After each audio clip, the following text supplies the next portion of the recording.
Hello everyone, this is John Byrne with Poets and Quants. Welcome to our MBA Watch Profile of the Week, sponsored by Gatehouse Admissions.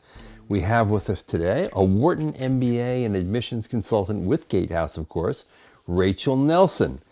And our candidate of the week is a 26-year-old. He calls himself Mr. Biotech Social Impact with a 720 GMAT, a 3.4 GPA. He's been a senior analyst and project manager for a Fortune 500 technology company. He's also been the founder and CEO of an impact investment fund that specializes in healthcare. It's a startup. This guy wants to go to Wharton, which Rachel is more than qualified to talk about since she attended Wharton and got her MBA from there. His other target schools are Stanford, Kellogg, Chicago Booth, MIT Sloan, and Yale. So Rachel, what do you make of this candidate? Thank you, John, for having me. So this candidate, I would say, I think he's very impressive. Obviously, he put himself through college. He started a company that seems to be thriving, obviously, healthcare, with a very topical interest focus on COVID these days. I think the challenge for him is for Wharton in particular. Obviously, he's got lower stats than Wharton usually looks for. So although he has a lot of great things going for him, he's obviously a top performer at his work, and he has this community service program that he leads. He really needs to be overcoming the stats that maybe potentially hold him back at a place like Wharton. And I think for him, the key will really be to bring out all the things that he's done in his application. So to really make the application about more than just what they see on the paper, but about the experiences he's had, particularly around the leadership, and really always for all of these applications looking to show how he's made an impact. And so again, particularly for Wharton, where they're going to be looking at his GMAT and his GPA, I think highlighting these things help them to look past it. He does have an interesting narrative, as you alluded to. He came from a poor background. He won scholarships. He worked full-time to get himself through college.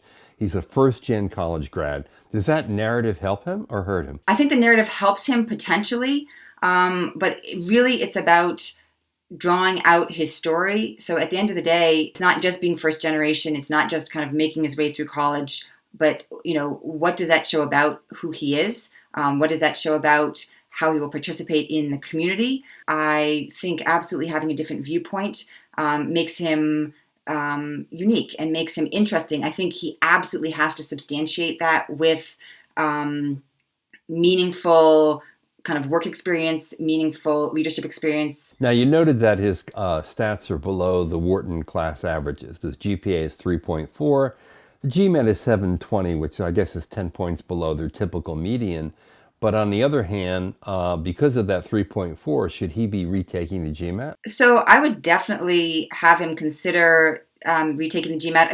It's a competitive school. They're going to be looking for reasons to discount him. He's obviously within striking range, and I think has a really good, as you said, story and a really good set of experiences. So there's no reason for him not to take and see if he can achieve a higher score.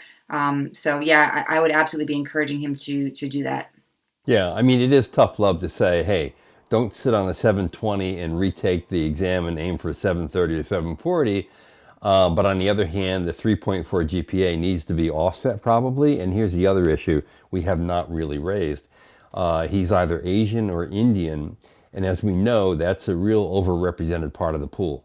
And he's also male. So I think, it's the kind of thing where he absolutely could get in with a 720. And I wouldn't want him to walk away thinking that he's got no shot.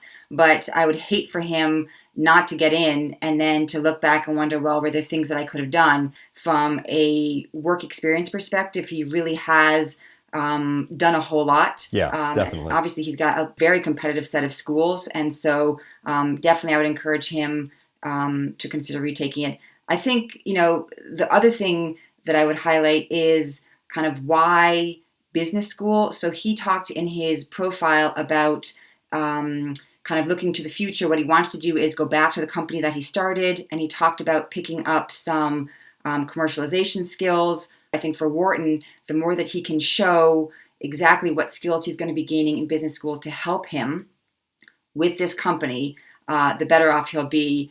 So let me put you on the spot. What do you think his odds are for Wharton?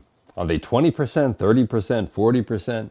I mean, he's got a compelling story despite the low GPA. The GMAT's more or less in line, but he is a male Asian Indian, where there's a ton of those in the applicant pool. So I'm going to give you kind of a waffle answer. I would say 30%, but I would say to a large degree, it's in his hands to the extent that he can put forward a strong application that really explains who he is and what he's done. I think he'll be in much better shape. You know, to the point that you made, there's not much you can do about his GPA, but if there is any opportunity for him to raise his GMAT score at all, that would certainly stand him in better stead going forward. Rachel, that was a terrific assessment. Thank you. So the big takeaway for you, and I'm sure many of you will see yourself in this candidate, is the tough love advice to retake the GMAT. I hate standardized tests. I'm sure you do too, but another 20 or 30 points would really help this guy. As Rachel mentioned, I think he needs to tell his story really well. He's got a compelling story coming from a poor background, being a first-gen college grad who financed his way through college. It's a strong story. And finally, you need to express in convincing ways why you want the MBA and what you think it will do for you. Rachel, thank you very much. Really appreciated it. Thanks, John. All right. This is John Byrne with Poets and Quants. And that was our MBA Watch Profile of the Week, sponsored by Gatehouse Admissions. Thanks for watching.